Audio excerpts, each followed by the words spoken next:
नमस्कार जी। आज हम यहाँ हाटकोटी में श्री राजेश खिमटा जी की ऑर्चर्ड, जो एक हाई डेंसिटी प्लांटेशन ऑर्चर्ड है, वहाँ पे हम स्थित है जी। और आज हम खिमटा जी से जानेंगे कि इस ऑर्चर्ड को कैसे आपने मैनेज किया, पूरे इसके प्रमुख बिंदु। तो सबसे पहले मैं स्वागत करता हूँ राजेश खिमटा जी आपका जी। तो इस पे आपने ये ऑर्चर्ड कब लगाया था? ये 2014 में प्लांटेशन हुई है। ये इटली से इंपोर्ट हुआ है, ग्रीबा नर्सरी से जी। ये 2014 मार्च में प्लांटेशन हुई, मार्च एंड में। और ये 7 बिस्वा का खेत है, क्यार था ये। 7 बिस्वा है। हाँ जी 7 बिस्वा है। और इसमें 101 प्लांट्स लगे हुए हैं। 101। और जिसमें से कि अब 100 बचे हैं। एक टूट गया था मेरे पास, उसमें यूनियन ब्रेकिंग हुई थी किसी हैवी क्रॉप के कारण। तो ये इटली से जब आए, कोई 2013 में हमने प्लान किया था कि यहाँ पे एक छोटा सा डेमोन्स्ट्रेशन ऑर्चर्ड तैयार करेंगे। तो 2014 में ग्रीबा वालों के जो प्लांट्स आए थे वो पहले मैंने बुक करवाए, और जो कि सितंबर में बुकिंग हुई थी इसकी। और मार्च 2014 में ये प्लांटेशन की। और उस वक्त ये बिल्कुल झाड़ियाँ थी यहाँ पे। ये रीप्लांटेशन साइट नहीं थी। अच्छा, ये नया वर्जिन लैंड थी। इसमें पहले धान हुआ करता था। और बाकी जो और क्यार थे हमारे, वो प्रोजेक्ट के उसमें कॉलोनियाँ बनी हुई है, इसमें चले गए थे। फिर रूट स्टॉक पे उस वक्त हमारा उतना ज़्यादा रुझान नहीं था रूट स्टॉक की तरफ। उस वक्त नया कंसेप्ट था। बिल्कुल नया कंसेप्ट था। तो हम ये सोच रहे थे थोड़ा सा कम एरिया में हम लगाएंगे जी। फिर मैंने 115 प्लांट्स ऑर्डर किए थे उस साल। तो जब यहाँ पे गड्ढे बनाते हुए मैंने जो पहले देखा था, विजय सिंह स्टोक्स जी का बगीचा देखा था, वहाँ पे सुपर चीफ लगे हुए हैं M9 पे। तो उनका डिस्टेंस बहुत ज़्यादा लगा मुझे। तो उस हिसाब से मैंने ये सोचा कि वो सुपर चीफ स्पर वैरायटी थी, वो ड्वार्फ बहुत ज़्यादा थे। वो 4 साल के प्लांट्स थे जिनमें 10 से 11 फुट का उनका डिस्टेंस है शायद। तो हमको बहुत दूर लगा वो डिस्टेंस जब हम गए थे। तो प्लांट टू प्लांट भी उनका 6-7 फुट डिस्टेंस है। तो मैंने यहाँ 4 फुट बाई 6 फुट डिस्टेंस रखा है इसमें। मतलब ये अल्ट्रा हाई डेंसिटी है। अल्ट्रा हाई डेंसिटी है। अल्ट्रा हाई डेंसिटी पे जाना चाह रहे थे हम पहले से ही ना, कि ज़्यादा अल्ट्रा हाई डेंसिटी में, जैसे स्पर वैरायटी का पता था हमें। ये जेरोमाइन फर्स्ट टाइम आ रहा था, ये पता नहीं था कि ये स्टैंडर्ड है। इसमें सर ये वैरायटीज़ कौन सी प्रोपोगेट की सर आपने? मुख्य वैरायटीज़ ये मेन है जी। इसमें जब प्लांटेशन हुई थी जिस साल, उस साल इसमें 15 पेड़ गाला के हैं, बकई गाला, जो एज ए पॉलिनाइजर लगाए थे। तो बाकी इसमें टोटल जेरोमाइन था। 86 प्लांट्स थे जेरोमाइन के। तो वो एक बंडल हमारे पास फेल हो गया था, जो कि यहाँ से हमने स्टार्टिंग की थी, यहाँ से परे तक 10 पेड़ थे एक बंडल में, वो पूरा बंडल फेल हो गया था। उसके बीच जो पॉलिनाइजर लगाए थे, जैसे एक ये गाला है, ये गाला है, इससे आगे 2 पेड़ छोड़ के गाला, 2-2 प्लांट्स छोड़ के हमने एक सबसे आगे वाली रो में है जी। और फिर उसके बाद टोटल जेरोमाइन। फेलियर का रीजन तो प्लांटिंग मटेरियल में प्रॉब्लम थी। वो मुझे लग रहा वो कहीं जो कहा गया कि ये किसी ऐसे स्टोर में थे जहाँ पे आलू रखा जाता था, और वो डिहाइड्रेट हो गए। हाँ जी डिहाइड्रेट भी हो गए, साथ में फंगस कैरी कर दी होगी, और फंगस से वो खत्म हो गए, जो रीज़न बताया गया था। तो आपने जब इसकी प्लांटेशन करने से पहले आपने साइट प्रेपरेशन की, तो उसमें आपने कुछ स्पेशल, इसमें जैसे हमारे फार्मर्स को भी पता नहीं है कि अभी जैसे हाई डेंसिटी प्लांटेशन नया कंसेप्ट है, तो लैंड प्रिपरेशन में किन किन बातों का ख्याल रखना होता है? सबसे पहले तो जी आपकी जो तो वर्जिन लैंड है उसमें तो उतना ज़्यादा प्रॉब्लम नहीं होती है। जो आपकी रीप्लांटेशन साइट है उसमें ट्रेंच प्रॉपर बननी चाहिए। वो रूट स्टॉक के लिए इतनी ज़्यादा गहराई की ज़रूरत नहीं होती है, वो 2 फुट तक गहरी हो तो भी चलेगा, 1.5-2 फुट। और चौड़ाई उसकी कम से कम 3.5 और 4 फुट के बीच होनी चाहिए। और वो जैसे आप ट्रेंच बनाते हैं, ट्रेंच बनाने के बाद खासकर रीप्लांटेशन साइट में वो ओपन रहनी चाहिए, सोलराइजेशन होनी चाहिए और प्रॉपर उसका ट्रीटमेंट होना चाहिए, जैसे हाइड्रोजन पेरोक्साइड या फॉर्मेलिन कुछ भी किसी तरह भी आप ट्रीट कर सकते अच्छा, हैं। आपकी ये प्लांटेशन किस महीने में लगी थी ये मार्च में लगी हुई थी। और मार्च आपने एंड इसका में। ट्रेंच कब बना था और कब बनना चाहिए वैसे? ये फेब एंड में ट्रेंच बना था। ओके। और मैंने ये 5-10 दिन हार्डली ये खुला रखा, उसके बाद मैंने ये भर दिया था। और ग्राउंड लेवल से कम 1 फुट ऊपर होना चाहिए, क्योंकि ये फिर बारिश के बाद बैठता है और बैठ के ये आधा फुट ऊपर बेड रहता है, जो कि रहना चाहिए। नहीं तो उसके बाद प्लांटेशन करते जैसे 1 फुट आप रेज करते हो उसको, बेड को, आधा फुट वो बैठ जाता है। ओके। फिर उसके बाद आप बीच में होल बना के प्लांटेशन करते हो, फिर वो सॉइल सेटल हो जाती है, वो आधा फुट ही उसका बेड रेज रहता है। वो फिर बाहर का पानी जो है वो उसमें अंदर नहीं जा सकता। बेड ज़रूरी होता है। वैसे अगर आप पहले ही बराबर करोगे या आधा फुट भी रेज करोगे बेड, तो वो बिल्कुल ग्राउंड लेवल में आ जाएगा या ग्राउंड लेवल से नीचे चल जाएगा। जो प्लांटेशन की है आपने, उसमें पानी भरने का खतरा हो सकता है और वो रोटिंग का कारण। प्लांटेशन के टाइम में आपने इसमें किसी चीज़ से इसको ट्रीट किया था सॉइल को, या फिर कोई ऑर्गेनिक मैटर या फिर किसी तरह का इसमें फर्टिलाइजर्स का भी यूज़ हुआ था? प्लांटेशन के टाइम में इसमें हमने सबसे पहले तो थोड़ा सा नीचे बेस में वर्मी कंपोस्ट डाला था। वर्मी कंपोस्ट के बाद उसको भर दिया था। फिर जब प्लांट्स आए 1 महीने के बाद, जब हमने ट्रेंच भरी थी उसके 1 महीने के बाद प्लांट मटेरियल आया था। और उस वक्त हमने बीच में मेजरमेंट के हिसाब से बीच से एक पर्टिकुलर जो जगह थी उससे द्वारा एक गड्ढा बनाया। उसके हिसाब से जो प्लांट्स थे, प्लांट मटेरियल हेल्दी था, ये काफ़ी इसकी स्ट्रॉन्ग रूट्स थी, तो उस पूरा ही गड्ढा बनाना पड़ा, लगभग 1.5 बाई 1.5 का गड्ढा फिर से। हाँ। उसमें बीच में फिर उस गड्ढे में हमने एक स्लैरी बनाई, जो कि गोबर, कच्चा गोबर और उसमें थोड़ी मिट्टी और गोबर, लाल मिट्टी वो मिला के उसकी स्लैरी बना के उसमें डुबाया। किस प्रोपोर्शन में आपने यूज़ किया था गोबर और लाल मिट्टी, या फिर इसके साथ कुछ और भी यूज़ किया? ये नहीं, ही गोबर, कच्चा गोबर और लाल मिट्टी सिर्फ उसमें डुबो के फिर गड्ढे में जैसे रखा, फिर ऊपर से माइक्रोराइज़र डाला। उसका कारण ये होता है कि जो गोबर है उसमें ह्यूमिक एसिड होता है, और जो हम माइक्रोराइज़र इसमें स्प्रेड कर रहे हैं वो उसमें चिपक जाता है।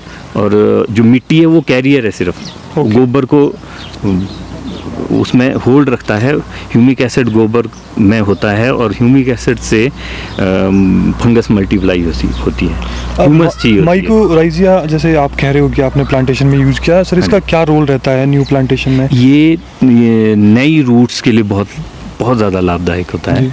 जैसे हमने प्लांटेशन की थी, कुछ उसमें डैमेज रूट हो गई थी, कुछ ऐसे ब्लैकिश थी उसमें बड़ी भारी, तो नए कैलिस बने हुए थे। कैलिस को रूटिंग में बहुत ज़्यादा मदद करता है माइक्रोराइज़ा। वो फंगस है माइक्रोराइज़ा एक, वो ग्रैनुअल फॉर्म में भी आता है, लिक्विड भी आता है, पाउडर भी आता है। हमारे पास जो हमने यूज़ किया वो ग्रैनुअल था, वो उसके ऊपर डाल के फिर पिट हमने पूरी तरह से लॉक कर दिया था।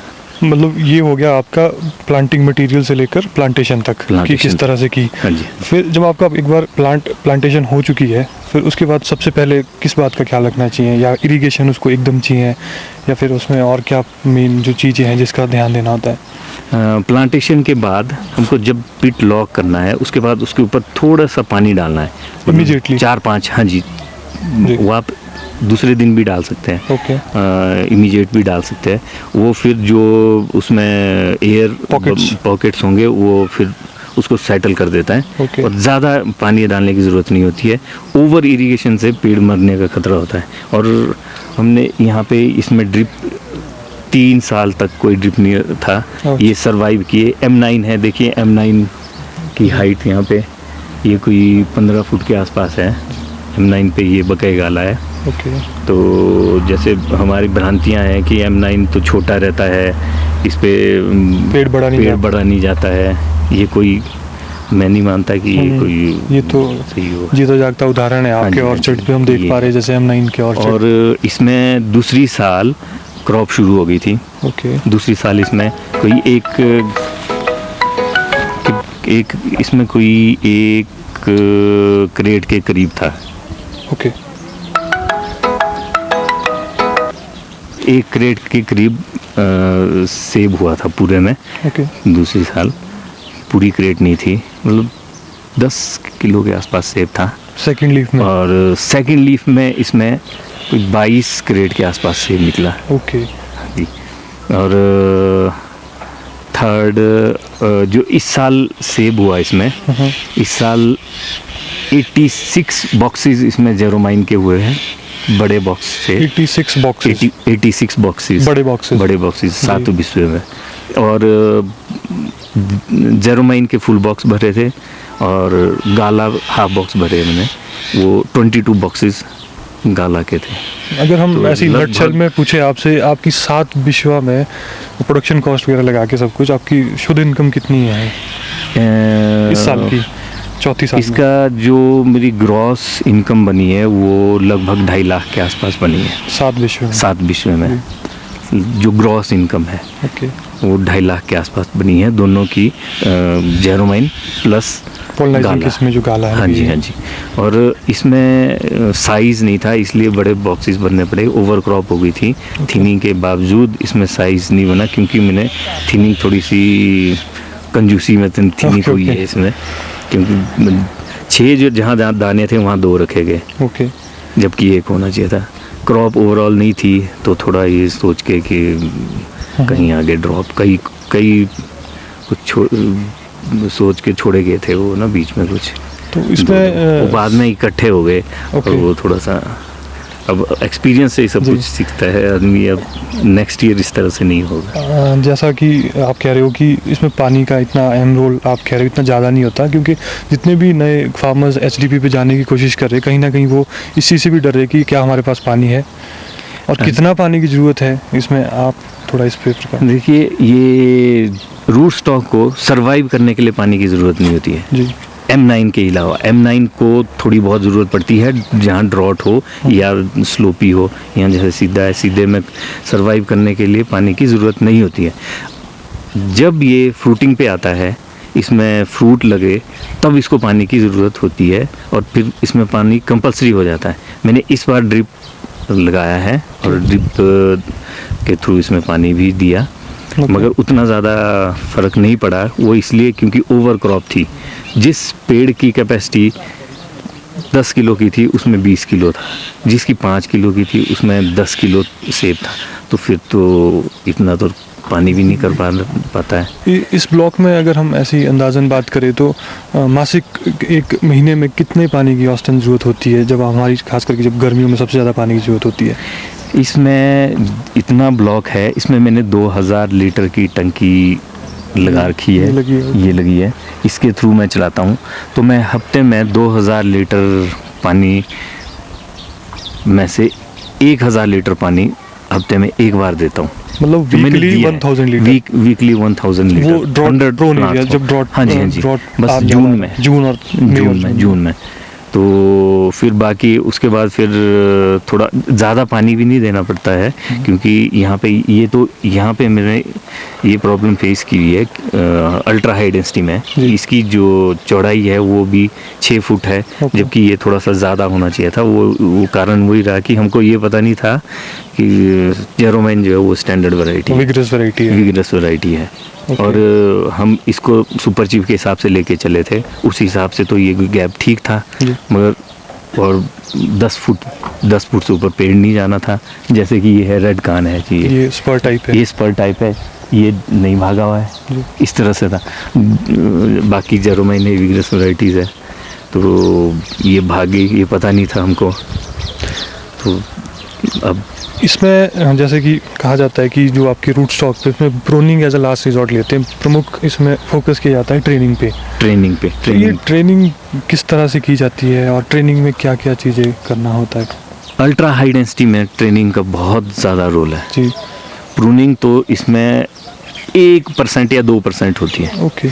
इसको यहाँ पे तो आपने देखा होगा बिल्कुल बेंड पूरा नीचे किया गया है जी।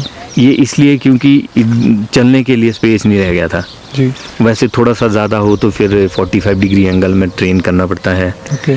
और इसको हमने बिल्कुल नीचे किया है और नीचे करने का रिजल्ट भी हमारे को मिला है। बर्ड फॉर्मेशन बहुत अच्छी हुई है। स्टैंडर्ड वैरायटी है, स्टैंडर्ड वैरायटी के बावजूद इसमें बर्ड फॉर्मेशन बहुत अच्छी हुई है, जबकि स्पर वैरायटी में जल्दी बर्ड इसका फॉर्मेशन करेक्टर वैसे भी कम होता है। इसका वैसे भी कम होता है, फिर भी इसमें अच्छी बर्ड फॉर्मेशन हुई है। ये बेंडिंग की वजह से ही हुई है। ट्रेनिंग फेज की पे वजह एक से। तो बेंडिंग आ गया और इसके अलावा ट्रेनिंग में और क्या क्या? ट्रेनिंग में एक तो बेंडिंग है जी। बेंड आपको इस हिसाब से करना है कि जैसे यहाँ पे बहुत ज़्यादा नीचे हुआ जी। है, ये नीचे इसलिए किया गया क्योंकि यहाँ पे स्पेस नहीं था। ओके। और इसमें हमको शुरू में कुछ पता नहीं था।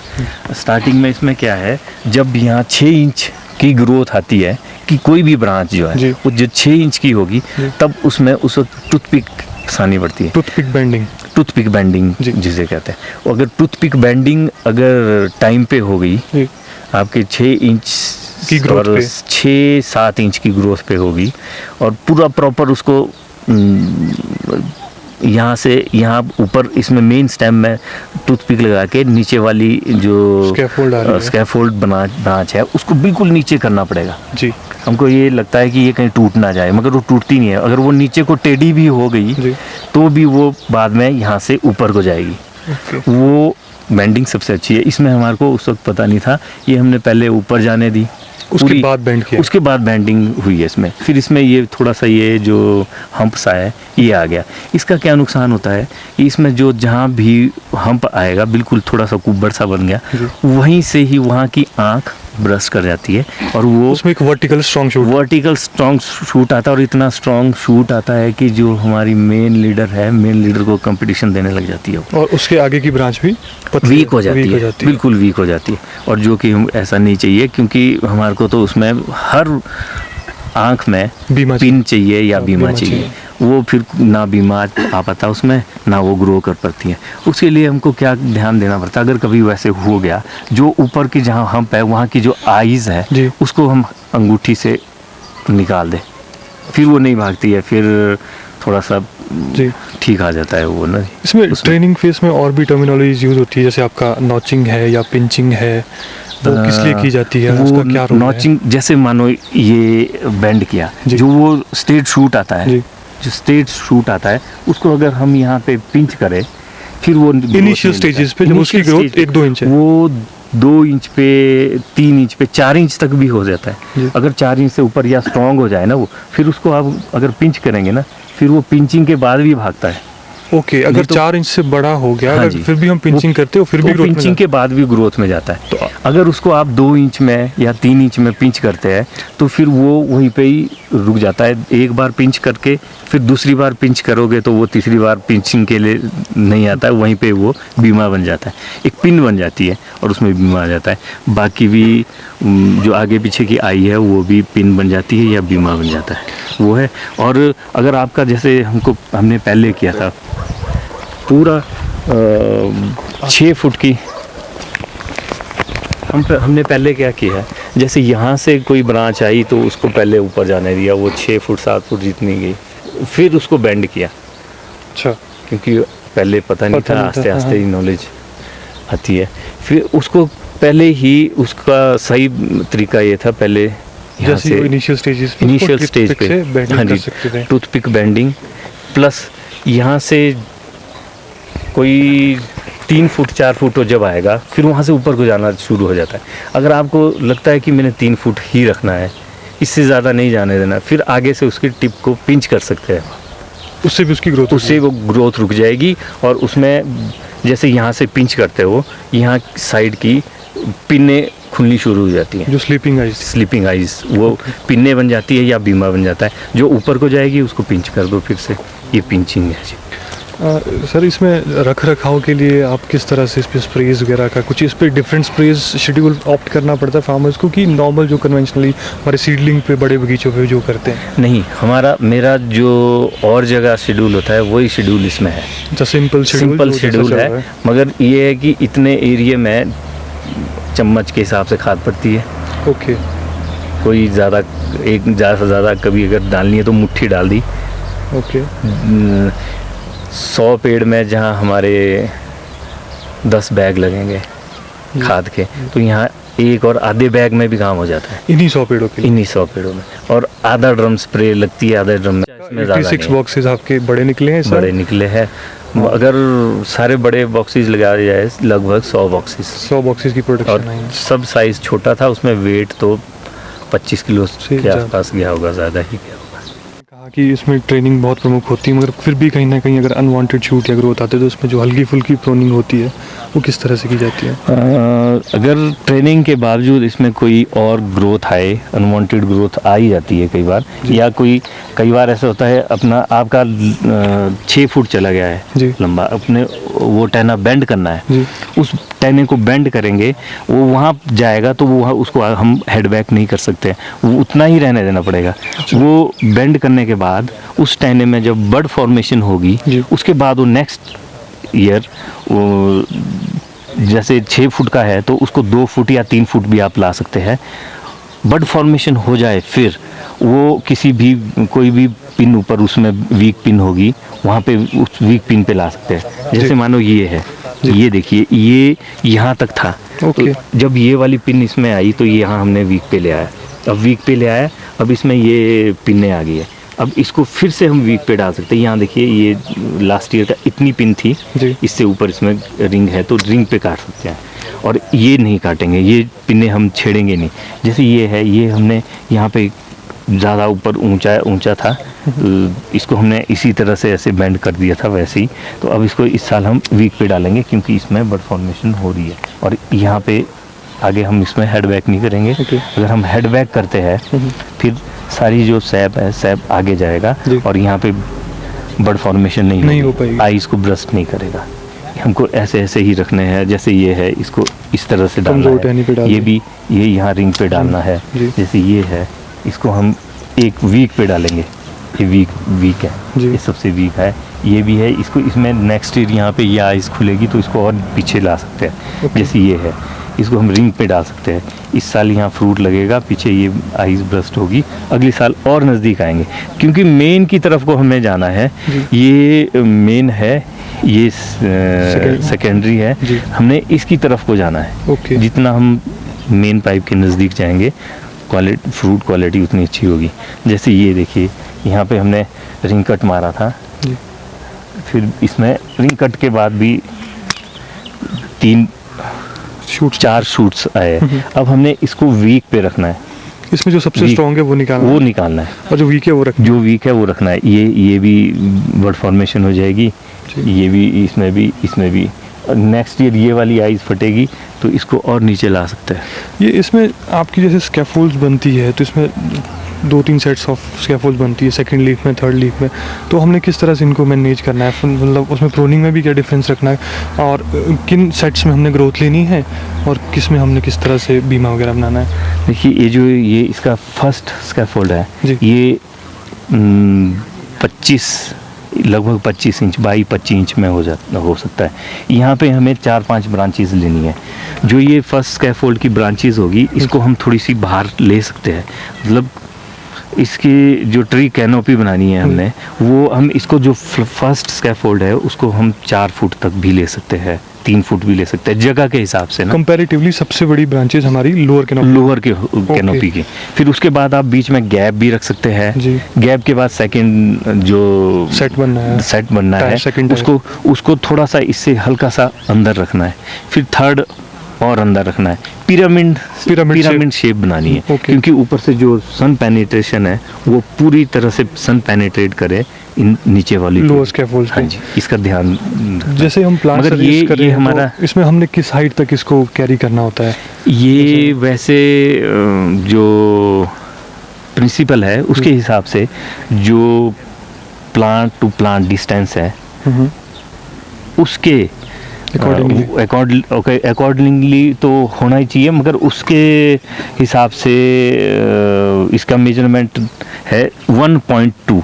मतलब अगर आपके पास 10 फुट गैप बीच में है तो आप इसको 12 फुट तक ले जा सकते हैं, 12 फुट तक हाइट ले जा सकते हैं, जो कि फॉरेन कंट्रीज में आप कह रहे हैं अडॉप्ट किया जा जो रो सकता टू है। रो डिस्टेंस है हाँ दैट जी, multiply by 1.2 1.2 should be the actual height. Actual height. Okay, मगर यहाँ पे ये जैसे ये वाला ऑर्चर्ड है, इसमें तो ये अप्लाई नहीं हो सकता था क्योंकि बहुत ज़्यादा घना लग गया था। उस वक्त कोई पता नहीं था।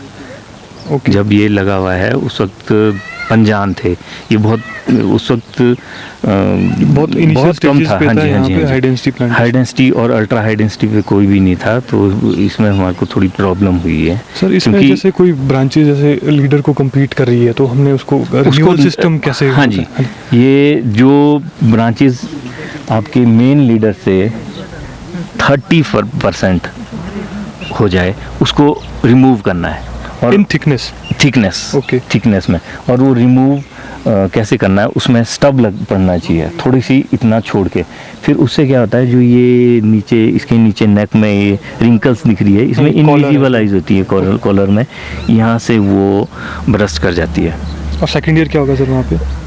सेकेंड ईयर इसमें कम से कम 2 और 3 ब्रांचेज आती है। उसमें से आप तीनों को भी रख सकते हैं, 2 को भी रख सकते हैं, 1 को भी रख सकते हैं जो आपको अच्छी लग रही है। वो जैसे इस ऑर्चर्ड में हुआ है, हमने बहुत सी रिमूव की है, आपको यहाँ देखने को मिल जाएगी। वो देखिए उसमें वो नीचे से नए आ जाओ। ब्रांचेस निकली है।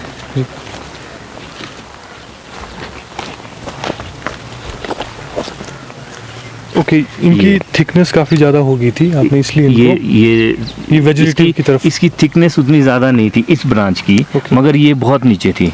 Okay. ये घुटने के हिसाब से नीचे थी ये, जबकि फर्स्ट स्कैफोल्ड की ब्रांचेस यहाँ से कम यहाँ से शुरू होनी चाहिए 25 इंच के आसपास, ये उससे नीचे थी, फिर भी इससे निकला है।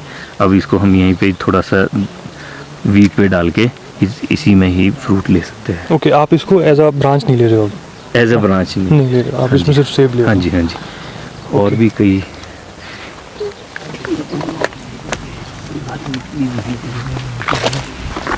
ये देखिए, ये वाला ये प्रॉपर है। ओके, इसको हमने यहाँ से काटा तो नीचे से इसमें ब्रांचेस निकल गई और इसमें बड फॉर्मेशन भी हो गई। जैसा हम इन पेड़ों को देख रहे हैं तो इसकी प्रोनिंग आपके अकॉर्डिंगली हो चुकी है? हाँ जी, हाँ जी। इसमें और कुछ करने की जरूरत इसमें कुछ और करने की ज़रूरत नहीं है। ये नेक्स्ट ईयर और ज़्यादा नज़दीक आना पड़ेगा इसमें, जी। जो बड फॉर्मेशन होगी वो और ज़्यादा। जैसे ये है, इसमें हमने रिंग कट मार दिया है, एक बीमा है, ये नीचे यहाँ तक ब्रस्ट हो जाएंगे बीमे, फिर इसको और नीचे हम काटेंगे। हमको इसमें 3 बीमे चाहिए सिर्फ। ओके, अगर एक बीमे में 3 बीमे हैं हमारे पास, एक बीमे में 6 फ्रूट लगते हैं जी, 6 फूल आते हैं, 6 फ्रूट लगते हैं, तो 18 फ्रूट आएंगे यहाँ पे। अगर तीनों में आएंगे तो हमको तो एक ही चाहिए। एक ही चाहिए। उस हिसाब से ये हम नीचे आ सकते हैं 1 और 2 बीमे तक। ओके। जैसा कि आपने कहा कि हाई डेंसिटी प्लांटेशन में आपके ड्वार्फिंग रूट स्टॉक की सबसे ज़्यादा यूज़ हो रहा है और उसमें सबसे ज़्यादा M9 सबसे ज़्यादा M9 प्रचलन में है। हाँ जी। तो M9 के रख रखाव में कुछ सावधानियां क्या रखनी चाहिए, और ये किसी बीमारियों के लिए क्या कोई संवेदनशील है या किसी चीज़ के लिए टॉलरेंट है, इसमें क्या कहना है ये आपका? M9 के लिए सबसे पहले तो आपको बेड बनाने बहुत ज़रूरी होते हैं, जैसा कि आपने बताया। जैसे कि यहाँ पे पहले बनाए गए थे। ओके। ये अभी ये गिल्ला था, यहाँ पे सारा खोदने के बाद अब ये बेड और रेज करेंगे हम। जी, M9 में अगर बेड नहीं होगा तो रॉटिंग का भी खतरा होता है। ओके, 106 में सबसे ज़्यादा है। M9 में भी रॉटिंग हो सकती है अगर आपका वहाँ पे पानी लगातार रुका रहे। ओके, और फ्रूटिंग सबसे अच्छी, सबसे क्वालिटी फ्रूट M9 में होता है। उसका एक ही ड्रॉबैक है कि उसके लिए पानी की ज़रूरत बहुत ज़्यादा है। सरवाइव करने के लिए नहीं है, सरवाइव कर जाएगा वो बिना पानी के, मगर कमर्शियली हाँ जी, प्रोडक्शन पे अगर प्रोडक्शन में आता है वो, अगर M9 प्रोडक्शन शुरू कर देता है तो उसको कंपलसरी हो जाता है पानी देना। इसलिए हमारे एरिया में M9 बहुत कम लगा रहे हैं लोग, क्योंकि सभी कहते हैं कि पानी की कमी वो है। आपने क्लियर कर दिया कि हफ्ते में हाँ जी, से हाँ जी। मुश्किल से महज 1000 लीटर पानी से पूरा हो जाता है। पूरा हो जाता है। और इसमें जैसा आपने कहा था कि 2 फीट ही करना है, क्योंकि आपने कहा था कि इसका शैलो रूटेड सिस्टम है, ज़्यादा हाँ जरूरत जी, नहीं हाँ है, जी। तो क्या इसे सहारे की जरूरत भी होती है? M9 को सहारे की ज़रूरत पड़ती है। ओके। 100% M9 को सहारे की 100% ज़रूरत पड़ती है। तो सहारे में हम बल्कि किस तरह ये- के सिस्टम यूज़ कर सकते हैं? हमको प्रॉपर तो ट्रेलिस हमारा मेटल या लोहे का या किसी भी किसी metal का? ऐसे मेटल का होना चाहिए जो जिस रस्ट प्रूफ हो, ओके और उसमें फिर तारे प्रॉपर लगी हुई हो। इंडिविजुअल स्टैगिंग भी कर सकते हैं आप। Okay. और अगर इंडिविजुअल स्टैगिंग नहीं करनी है तो आप जैसे 20 फुट की आपकी रो है, 20 या 25 फुट की, तो उसमें 3 मोटे मोटे खंबे लगा के उसको तारों से आप रफली 7-8 फीट पे हाँ जी, हाँ जी। आपको एक आयरन पोस्ट देनी आयरन पड़ेगी। पोल दे के फिर उसको तारों से आपस में कनेक्ट करके 5-6 तारे, जितनी आपकी हाइट के हिसाब से तारे लगा सकते हैं। और तारों एक तार से दूसरी तार का गैप 2 फुट से ज़्यादा ना हो। फिर उसमें आप ब्रांचेस भी टाई कर सकते हैं और उसका जो मेन स्टेम है उसको भी आप टाई कर सकते हैं। फिर वो गिरने का खतरा कम होता है। मतलब तारों में आपको एक तो हेल्प मिल गई, बेंडिंग के लिए भी मिल गई, हाँ जी। एंकरेज भी मिल गई आपको प्लांट की। हाँ जी, हाँ जी। इसलिए हम इसे यूज़ करते हैं। और आपने कहा कि वो जितनी तारें लगनी है वो लगनी है अकॉर्डिंग टू हाइट, हमने कितनी लेनी है। और हाइट डिपेंड करेगी आपकी जगह पे जगह कितनी दी है आपने। और road wire to wire distance होना चाहिए कम से कम 2 फीट का। हाँ जी। जी। तो ये खिमटा जी का एक सेकंड ऑर्चर्ड है, थोड़ी हायर एलिवेशंस पे है, तो यहाँ पे थोड़ा सा डिफरेंट कंडीशन है। और यहाँ पे रूट स्टॉक 111 यूज़ हुआ है और रेड डिलीशियस में मिक्स वैराइटीज़ लगी है, जेरोमाइन, सुपर चीफ, स्कारलेट स्पर्टू लगी है। सर ये आपकी जो साइट है जहाँ पे आपने ये ऑर्चर्ड रेज किया, ये वर्जिन लैंड है कि रीप्लांट? ये रीप्लांटेशन साइट है। इसमें 25-25 साल के पेड़ थे, जैसे कि ये ऊपर को दिख रहे हैं जी। इस तरह के इतने इसी साइज़ के पेड़ थे। वो सारे पहले काट के फिर इसमें ट्रेंचेस बनी हुई है 4 फुट चौड़ी ओके। और 2 फुट गहरी। ओके। वो ट्रेंचेस बना के उसको लगभग 1 साल छोड़ा गया है और नेक्स्ट ईयर उसमें प्लांटेशन हुई। वो पुराने ऑर्चर्ड में आपकी प्रोडक्शन लगभग कितनी थी? उसमें कोई ये नेगलेक्टेड सा था, ये यहाँ रोड भी नहीं था, रोड से थोड़ा दूर था। इस वजह से ये इसको हमने दोबारा से कुछ टाइम पहले रोड आ गया तो हमको लगा कि जैसे मैंने हाई डेंसिटी पे नीचे किया था वहाँ तो फर्टाइल सॉइल थी, तो सभी कहते भी थे कि ये तो फर्टाइल सॉइल है, इसमें तो रूट स्टॉक चलेगा, बाकी तो रूट स्टॉक फेल है, नहीं चल सकता है। तो मैं यहाँ पे ये एक हिसाब से एक्सपेरिमेंट भी करना चाहता था कि जरा रीप्लांटेशन में चलेगा या नहीं चलेगा। तो इसमें आपने सॉइल मैनेजमेंट ज़्यादा मेहनत की थी नीचे से। जैसे रीप्लांट में आप कह रहे थे कि सॉइल मैनेजमेंट आपको ज़्यादा, सॉइल ट्रीटमेंट इसमें कुछ नहीं हुई है, ना फॉर्मलिन हुआ है इसमें और ना कोई H2O2 की कोई कुछ नहीं किया है। बस इसमें बस ट्रेंचेस खुली रखी, सोलराइजेशन हुई, हो सकता है उसकी वजह से चल रहे हो। ऐसा कोई इशू नहीं आ रहा है? ऐसा कोई इशू नहीं है रीप्लांटेशन साइट का। और अभी तक आप इसमें फर्टिलाइजर्स प्रोग्राम किस तरह से? अभी तक इसमें फर्टिलाइजर्स कोई नहीं डाले हैं, इसमें गोबर ही ज़्यादा पड़ता है, ऑर्गेनिक मैटर ही ज़्यादा फोकस कर रहे हैं ज़्यादा। और ये जो पहले भी इसमें जो ऑर्चर्ड था वो भी घर से दूर था, तो नेगलेक्टेड जैसा था, उसमें कोई फर्टिलाइज़र यूज़ नहीं हुआ। ओके। और बाकी इसमें अभी इरिगेशन के लिए आप? इरिगेशन अभी यहाँ पे पानी की काफ़ी कमी है, फिलहाल तो कुछ भी इसमें इरिगेट एक बार भी नहीं हुआ है ये पूरा प्लॉट। तो जो आपकी ये ग्रोथ है विगर आ रहा है ये विदाउट इरिगेशन? ये विदाउट इरिगेशन। तो मॉइस्चर मैनेजमेंट में आप इसमें मल्चिंग? इसमें फर्स्ट और सेकंड ईयर 2 साल इसमें शीट डाली गई थी, मल्च शीट, मल्च फिल्म थी जी, मल्च फिल्म डाली थी। मगर मल्च फिल्म का नुकसान भी बहुत है, उससे रॉटिंग का भी खतरा रहता है। मेरे पास कई जगह मैंने किए थी, तो उसमें खासकर लाल मिट्टी में वाटर लॉगिंग हो जाती है, तो उसमें फाइटोपैथोरा आने के चांसेस ज़्यादा रहते हैं। फिर मैंने वो मल्च शीट हटा दी और इसमें मटर लगे होते हैं, अभी भी इसमें मटर लगे हुए हैं जी, कल्टीवेट होता है। तो सर भविष्य में आप इसमें मॉइस्चर मैनेजमेंट के लिए, जैसा कि लोअर एलिवेशन है तो कहीं ना कहीं टेम्परेचर हाई रहते हैं, तो पानी की कमी तो होना लाजमी है। मैं इस साल इसमें ड्रिप की सोच रहा हूँ। ड्रिप सिस्टम लगाने के बाद पानी यहाँ वाटर हार्वेस्टिंग के लिए टैंक बनाना है और इतनी ज़्यादा ज़रूरत तो रहती नहीं है। अगर जून में हफ्ते में एक बार भी इरिगेट किया जाए तो फिर भी काम चल जाता है। यहाँ साथ में नीचे नदी है, वहाँ सबमर्सिबल पंप से उठाने की कोशिश में है। इस साल शायद, नहीं तो नेक्स्ट ईयर तो ये भी हो ही जाएगा। तो यहाँ पे हम बेसिकली बात करेंगे केमिकल फैदरिंग की और वो किस तरह से की जाती है और उसके कैसे रिजल्ट्स आते हैं। तो सर थोड़ा सर ये 3 साल का पेड़ है, 3 साल का भी है, मार्च 2019 में 3 साल का होगा, अभी 2+ है। 2+ है। इसमें ये प्लांट ही लगा हुआ है, यहाँ पे प्लांट मैंने खुद ये अपने घर पे बेड में तैयार किया था। ओके। रूट स्टॉक ला के इसमें कलम करके जब प्लांट तैयार हुआ तो यहाँ प्लांटेशन की है। जी। तो उस प्लांटेशन के बाद इसको मार्च 2019 में 3 सालें होगी। ओके। और इस ऑर्चर्ड में ये लगभग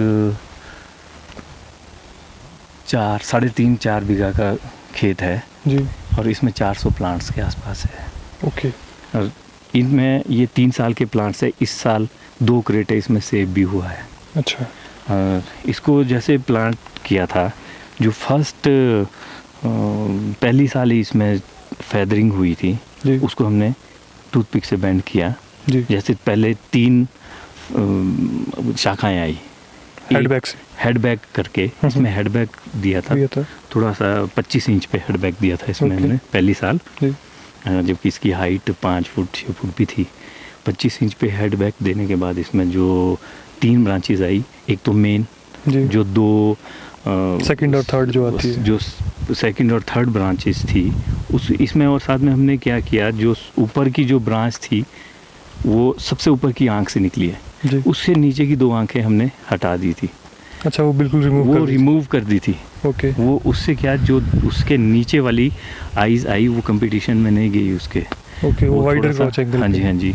और थोड़े वाइडर क्रॉच एंगल में जब वो आई तो उसको हमने बेंड कर दिया। टूथपिक से बेंड नहीं किया, उस वक्त टूथपिक बेंडिंग का हमको कोई आइडिया नहीं था, तो हमने उसको थोड़ा सा, जब वो 3 फुट के आसपास हुई फिर बेंड किया। इसीलिए ये वाली देखो, ये इस तरह से नहीं है जैसे ये वाली ब्रांच बेंड हुई है ना, उस तरह से ये वाली ब्रांच बेंड। आप कह रहे हो यहाँ आपका हेडबैक था जी?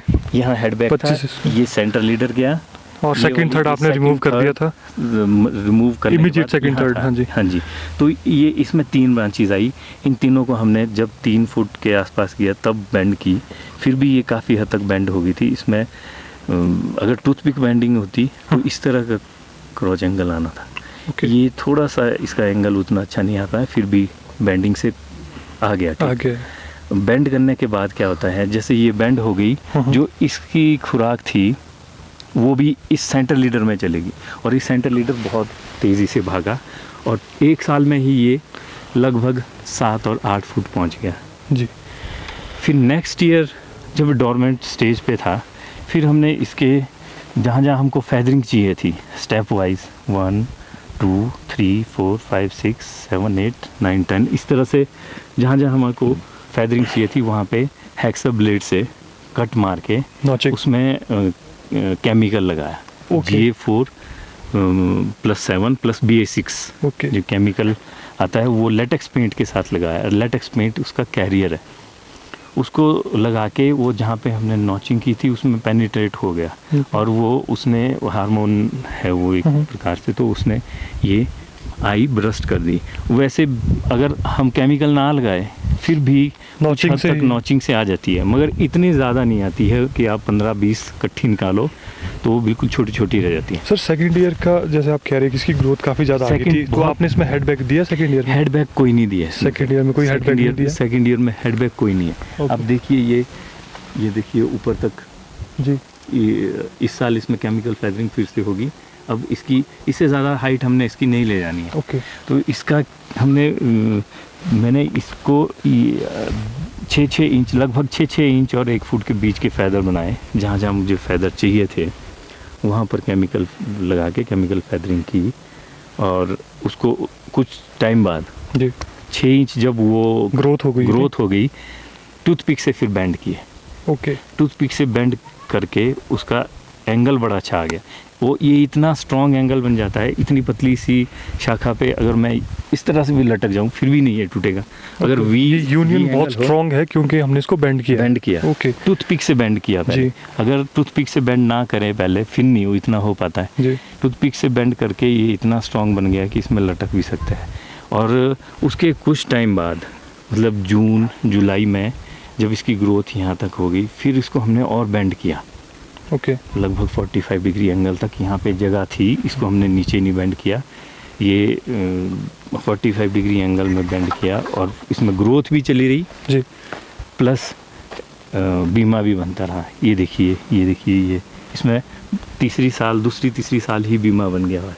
और अब इसका क्या है, इसमें हमने फिक्स किया है कि इसकी हाइट 15 फुट से ज़्यादा नहीं ले जानी है पेड़ जी। की, और 40 फैदर हमारे को चाहिए, इस तरह के 40 फैदर चाहिए। इक्वी डिस्टेंट होने चाहिए, 6 इंच की दूरी पे होने चाहिए। ये 6 इसको आप कंट्रोल कर ही उससे रहे हो केमिकल फेदरिंग से, बिल्कुल, क्योंकि बिल्कुल। अनडिजायर्ड भी तो आएंगे। हाँ जी, हाँ जी, केमिकल हाँ जी। फेदरिंग से ऐसा हो रहा है कि जहां आपको रिक्वायर्ड है रिक्वायर्ड है सिर्फ उसी वहीं पे जगह ही पे चाहिए। ओके। अगर उसके अलावा और कहीं आते हैं तो उसको आप रख भी सकते हैं, अगर वो आपके धूप को प्रॉपर अंदर एंटर दे रहे हैं, आने दे रहे हैं धूप ओके। को, तो आप उसको रख सकते हैं। अगर आप कहीं वो शेड कर रहे हैं तो उसको आप रिमूव कर सर सकते ये हो। केमिकल फेदरिंग प्लस जो आपने ये नॉचिंग की है, ये किस मंथ में सबसे ज़्यादा सही होती है? ये इसका सबसे बड़ा ध्यान रखना पड़ता है। जी। ये जब हमारा सैब शुरू होता है चलना, उससे कम से कम 10-15 दिन पहले होनी चाहिए।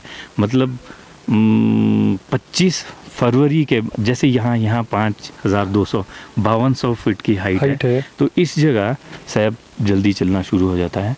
तो यहाँ के लिए जो आइडल टाइम है इसका ये है 25 फरवरी से 10 मार्च के बीच, 5 मार्च के बीच। ओके, 10 दिन की विंडो है, आपने इसी में हाँ इस जी, काम हाँ को जी, करना है बेस्ट रिजल्ट्स के लिए। बेस्ट रिजल्ट्स के लिए। ओके। और अगर आप इसको ठीक टाइम पे बेंड करते हो तो जो नीचे से प्रेशर आएगा वो पहले ही उस आंख को ब्रस्ट करते हुए बाहर आएगा जी। और साथ में आपके केमिकल लगा होगा तो वो और ज़्यादा मतलब सोने पे सर थोड़ा सा इसका कॉम्पोजिशन की किस तरह से रहता है केमिकल फेदर? पहले सर आपने कहा था कि कैरियर लेटेक्स पेंट है। हाँ जी। लेटेक्स पेंट की बहुत ज़्यादा कंफ्यूजन है कि किसे लेटेक्स पेंट कहा जाता है और कहाँ ये इसकी अवेलेबिलिटी कहाँ है? देखिए, लेटेक्स पेंट होता है एक्सटीरियर इमर्शन, ओके। जो सीमेंट की दीवारों में बाहर जो पेंट किया जाता है ओके। उसको एक्सटीरियर इमल्शन और कहते वो हैं। जैसे पेंट आपका घुलनशील होता है पानी में? पानी में, ओके। वो पानी में होता है, ये उसके साथ नहीं लगेगा। जो आपका एनेमल होता है ना, एनेमल होता जो है, लकड़ी वाला है, ये वो नहीं। मेन डिफरेंस आ जाता हाँ जी, है। हाँ जी, हाँ जी। ओके। वो Apex Ultima, Apex okay. Excel या वेदर शील्ड मैक्स, ड्यूलेक्स का वेदर शील्ड मैक्स, इनमें से या कोई भी वेदर हम शील्ड यूज आता कर है। सकते हैं। कुछ किसी भी कंपनी का अलग अलग नाम से आता है। ओके। बस वो लेटेक्स पेंट वो एक्सटीरियर इमल्शन होना चाहिए। ठीक है। और वो ये नहीं है, एक सुरक्षा वाइट के नाम से आता है, नेरोलैक का है शायद। ओके। वो भी वो सस्ता है। ओके। उसको भी आप एज ए कैरियर यूज़ कर सकते हो क्योंकि वो सस्ता है। तो सर इसमें और आपने जो हार्मोन्स कहे, पीजीआर जो यूज़ होते हैं वो कौन से? इसमें मैंने 100 ml लेटेक्स पेंट में 100 ml लेटेक्स हाँ जी, पेंट में 20 ml पीजीआर यूज़ किया है। ओके। 20 ml से 25 ml के बीच आप यूज़ कर सकते हैं। मैंने 20 ml यूज़ किया है और उससे अच्छे रिजल्ट आए हैं। ओके। तो ये केमिकल फेदरिंग सिंगल टाइम करते हो कि सेकंड टाइम भी आपको इसकी जरूरत पड़ती ये है? नहीं, एक ये ही फर्स्ट बार? टाइम एक बार ही आप कर रहे हो, उससे आप ये देखो निकल रही है, हर जगह निकली हुई है। जी। जहाँ जहाँ केमिकल लगा है, ये अभी तक ये लेटेक्स पेंट लगा हुआ है। जी। ये इसलिए अभी तक रहा हुआ है क्योंकि ये मैंने एपेक्स अल्टीमा यूज़ किया था ना, थोड़ा ओके, इसकी क्वालिटी ज़्यादा काफ़ी रहती है, अच्छी है। क्वालिटी सुरक्षा वाइट वगैरह वो रहता नहीं जी। है, तो वो भी अच्छा है। और ये आप एक बार लगा दिया, फिर आपकी ब्रांच आ गई है, फिर आप नेक्स्ट ईयर जहाँ तक आपने लगाया, नेक्स्ट ईयर वहाँ से ऊपर की जो ग्रोथ है जी। उसमें आप लगा सकते हैं नेक्स्ट ईयर। जब तक आपके पास, जैसे मैंने फिक्स किया हुआ है इसमें कि 40 फैदर लेने हैं, 15 फुट से ज़्यादा हाइट नहीं, हाँ। और 15 फुट तक 40 फैदर लेने हैं। एक फैदर में 1 किलो सेब लेना है। और 40 फैदर में 40 फैदर में 40 किलो रफली 4 हाफ बॉक्स समझो। अगर 400 पेड़ है तो एक में 4 हाफ बॉक्स, तो 1600 हाफ आप बॉक्स। नियर फ्यूचर में कितनी प्रोडक्शन एक्सपेक्ट करते हो आप इस 4 बीघे के ब्लॉक में? इस 4 बीघे के ब्लॉक में 1500 से 1600 हाफ बॉक्स का मेरा टारगेट है। ओके। और जो कि आने वाले 3-4 सालों में पूरा हो जाना चाहिए। ओके। क्योंकि इस साल ही, इसने पिछली साल, मतलब ये जो दूसरी साल में जब ये पेड़ लगे तब भी इन्होंने प्रोडक्शन शुरू कर दी थी। ओके। अब इसकी 3 सालें पूरी हो जाएगी। जी। तीसरी 3 सालें पूरी होने के बाद ये लगभग मेरे को लगता है, अभी 2 क्रेटें दी तो ये 15 से 20 क्रेट दे सकते हैं। ओके। और इसकी तीसरी साल, चौथी साल तो ये फुल प्रोडक्शन में आने वाला होगा, फिर चौथी 5वीं साल। इसमें आपकी कंपैरेटिवली उस ऑर्चर्ड के जो इनपुट कॉस्ट है वो भी कम है, क्योंकि आपका जो प्लांट मटेरियल है जो काफ़ी कॉस्टली आता है वो आपने वो बच गया है, खुद से रेज किया है। खुद से रेज किया है। और साथ में इसमें मैंने जो गलतियां वहाँ हुई है वो सुधारने की कोशिश की। उस वक्त कोई पता नहीं था। जी। बेंडिंग भी इसमें प्रॉपर हो रही है और साथ में गैप भी इसमें दिया हुआ है, 10 बाई 6 का लगभग गैप दिया हुआ है। और उसी हिसाब से फिक्स किया हुआ है कि कितना टारगेट है, इतना लेना है, इसको ज़्यादा जाने नहीं देना है। ओके और जेरोमाइन है इसमें भी लगा हुआ, जी। स्टैंडर्ड वैरायटी है, गाला और जेरोमाइन लगा हुआ है। ये इसमें ये टूथपिक बेंडिंग इस तरह से की हुई है जी। ये आपकी तब हुई है जब इसकी ग्रोथ इसकी ग्रोथ 4-5 इंच कम थी? से कम 5-6 इंच थी। ये टूथपिक अभी तक इसमें ही है। ये फिर ये दोबारा अब आप यूज़ इसको हो सकती जी, है और दूसरी जगह इसको यूज़ कर सकते हैं। ये आपने हर्ष कैफोल्स में ये किया हुआ है, यहाँ पे जिसमें भी भी लगा है, केमिकल यहाँ भी लगा है, फैदरिंग हुई है ये भी उसमें सब में की हुई है जी। ओके। आप कह रहे हो कि इट्स बेटर कि आप बेंडिंग का जो प्रोसेस है उसको इनिशियल स्टेजेस में ही कर दो, बिल्कुल, ना कि अगली साल जब ब्रांच आपकी मोटी हो जाए। मोटी हो जाए जी। केमिकल फैदरिंग के लिए सबसे पहले हमको लेटेक्स पेंट लेना है। ये मैंने वेदर शील्ड मैक्स लिया है ड्यूलेक्स का। ये आप एपेक्स भी ले सकते हो, सुरक्षा वाइट भी ले सकते हो। ये थोड़ा महंगा पड़ता है और सुरक्षा वाइट सस्ता है। जो एक्सटीरियर इमल्शन है वो लेना है। ये 100 ml लेटेक्स पेंट लिया है।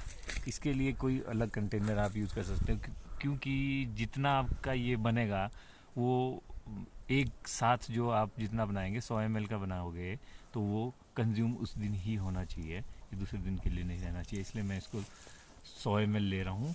100 ml लेटेक्स पेंट में 20 ml GA4+7 BA6 जिसमें हो उस तरह का कोई हार्मोन डालने हैं। जैसे मैं ये लिया है, ये इसमें इसको मैं ऐड कर रहा हूँ। ये मैंने 100 ml में लगभग 20 ml ऐड कर दिया है PGR, और इसको हमें अब मिलाना है। ध्यान रहे ये खूब अच्छी तरह से मिलना चाहिए, और इसमें पानी ऐड नहीं करना है हमें। ये प्योर लेटेक्स पेंट लेना है, इसमें पानी ऐड नहीं करना है, और इसमें सीधा ही PGR डाल के अच्छी तरह से घुमाना है। ये बिल्कुल इसमें मर्ज होना चाहिए। ये PGR के लिए एक कैरियर का काम करता है। और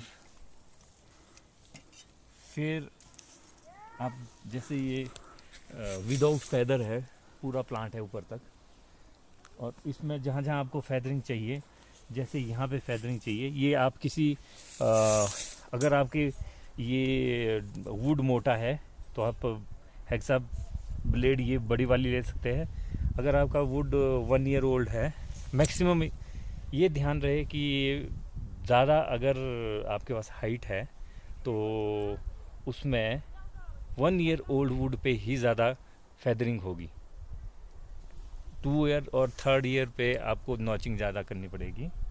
ये देखिए, जैसे यहाँ मुझे इस आँख पे फैदर चाहिए तो मैं इसके थोड़ा ऊपर 1 सेंटीमीटर ऊपर इससे कट मार दूँगा। कट इतना गहरा होगा कि ये कैम्बियम लेयर को, बाहर वाली स्किन को कैम्बियम लेयर तक डैमेज करेगा। फिर दूसरा मेरे को यहाँ से 1 फुट ऊपर इस साइड चाहिए तो मैं फिर से वैसे ही कर दूँगा। फिर उसके बाद दूसरी साइड में 6 इंच ऊपर मेरे को फैदर चाहिए तो इसके ऊपर फिर से कट मार दूँगा। फिर दूसरी साइड और 6 इंच ऊपर फैदर चाहिए तो वहाँ कट मार दूँगा। इस तरह से जहाँ जहाँ फैदर चाहिए वहाँ कट मार के फिर लेटेक्स पेंट को किसी ब्रश या किसी ड्राइंग ब्रश की सहायता से आप लगा सकते हैं। मैं टूथ ब्रश का प्रयोग कर रहा हूँ। जैसे यहाँ पे हमने आई और आई के ऊपर कट मारा है तो इसको पूरा इससे कवर करना है। ये थोड़ा पतला बन गया है, इतना पतला नहीं होना चाहिए, ये घना होना चाहिए ताकि नीचे ना आए। तो पूरा कवर करना है ताकि पेनिट्रेट कर जाए अच्छी तरह से अंदर। फिर जो दूसरी साइड हमने कट मारा है उसको भी इसी तरह से आई और कट को पूरा कवर करना है। ये हार्मोन पेनिट्रेट कर जाएगा और नेक्स्ट ईयर को यहाँ पे बहुत अच्छी फैदरिंग होगी। और एक बात का ध्यान रखना है कि जो विगरस वैरायटीज़ है जैसे गाला, जेरोमाइन, किंग रॉड, जो भी सेमी स्पर या विगरस वैरायटीज़ जो भी हैं उसमें 15 से 20 फैदर भी आप एक साथ निकाल सकते हैं। परंतु जो स्पर वैरायटी होगी उसमें 8 से 10 फैदर से ज़्यादा नहीं निकलेंगे, नहीं तो सेंटर लीडर को मार देगा। और जब यहाँ पे 6 इंच या 8 इंच का फैदर होगा तो फिर उसको टूथपिक से बेंड करना है। इस विषय पर और ज्यादा जानकारी के लिए आप एंड्रॉइड प्ले स्टोर से टॉक एप्पल ऐप डाउनलोड करके टॉक एप्पल कम्युनिटी मेंबर्स से चर्चा कर सकते हैं।